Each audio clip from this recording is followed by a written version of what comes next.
मित्रांनो, आवास प्लस 2024 अंतर्गत घरकुलासाठी सर्वेक्षण केलेलं आहे आणि घरकुलाच्या प्रतीक्षेत असलेल्या लाभार्थ्यांची प्रतीक्षा आता संपणार आहे। मित्रांनो, 15 ऑगस्ट 2026 रोजी स्वातंत्र्य दिनी होणाऱ्या ग्रामसभेमध्ये आता घरकुलाची आवास प्लस 2024 अंतर्गत सर्वेक्षण केलेल्या घरकुलाची अंतिम प्रतीक्षा यादी कायम केली जाणार आहे। मित्रांनो, आवास प्लस 2024 अंतर्गत सर्वेक्षण केलेले जे लाभार्थी आहेत या लाभार्थ्यांच्या मसुदा याद्या तयार करण्यात आलेल्या आहेत। त्याच्यामध्ये ज्या लाभार्थ्यांच्या माध्यमातून अर्ज करण्यात आलेले होते अशा लाभार्थ्याची अशा कुटुंबाची तालुका स्तरावरती चेकर नेमून पडताळणी करण्यात आलेली आहे।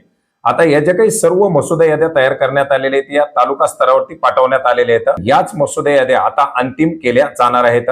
मित्रांनो, याच्या संदर्भातील विविध जिल्ह्यामध्ये आता परिपत्रक काढण्यात आलेली आहेत आणि पात्र लाभार्थ्यांना या ग्रामसभेला हजेरी लावण्याचे एक आवाहन करण्यात आलेले आहे। मित्रांनो, या ग्रामसभेमध्ये या मसुदा याद्या मांडल्या जातील। याच्यामध्ये काही सूचना, हरकती असतील, शिफारशी असतील तर त्या स्वीकारल्या जातील आणि अंतिम कायम प्रतीक्षा यादी तयार केली जाणार आहे।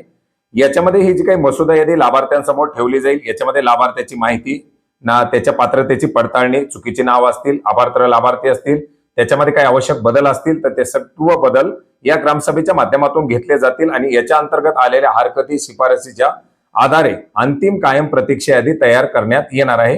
यासाठी ग्रामपंचायतीने मसुदा यादी सर्वांसाठी उपलब्ध करून द्यावी, ग्रामसभेचं जिओ टॅगचे फोटो आणि कारवाई ऑनलाईन अपलोड करावी अशा प्रकारच्या सूचना देखील देण्यात आलेल्या आहेत।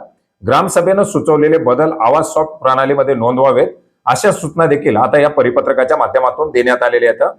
सर्व प्रक्रिया पूर्ण झाल्यानंतर अंतिम लाभार्थी यादी जाहीर केली जाईल। दरम्यान ग्रामसभा सुरू होण्यापूर्वी कायम प्रतीक्षा यादी उपलब्ध असणं आवश्यक असून सर्व बदल केवळ ग्रामसभेच्या शिफारशीनुसारच करण्यात येणार आहेत। अपूर्ण किंवा चुकीची कागदपत्र अपलोड करू नयेत अशा प्रकारच्या सूचना देखील ग्रामसेवक आणि गट विकास अधिकारी यांना देण्यात आलेल्या आहेत आणि अशा प्रकारे सूचनाच्या आधारे आता 15 ऑगस्ट 2026 रोजी कायम प्रतीक्षा यादी फायनल केली जाणार आहे, ज्याच्यामुळे आता लवकरच लाभार्थ्याची अंतिम यादी तयार करून या प्रतीक्षेत असलेल्या लाभार्थ्यांना घरकुल मिळण्याचा मार्ग मोकळा होणार आहे। मित्रांनो, आता बऱ्याच साऱ्या ग्रामपंचायती अस्तित्वात नाहीत, काही ठिकाणी प्रशासक नेमण्यात आलेले आहेत। या ठिकाणी ग्रामसभा कशी होते माहित नाही, परंतु ज्या ठिकाणी ग्रामपंचायती अस्तित्वात आहेत अशा ठिकाणी मात्र आपण ग्रामपंचायतीमध्ये आपल्या ग्रामसभेला हजेरी लावून या लाभार्थी यादीच्या फायनल करण्यासाठीच्या ज्या काही प्रक्रिया आहेत त्याच्यामध्ये सहभागी व्हा, जेणेकरून आपल्याला भविष्यामध्ये कुठल्याही प्रकारचा त्रास होणार नाही। धन्यवाद।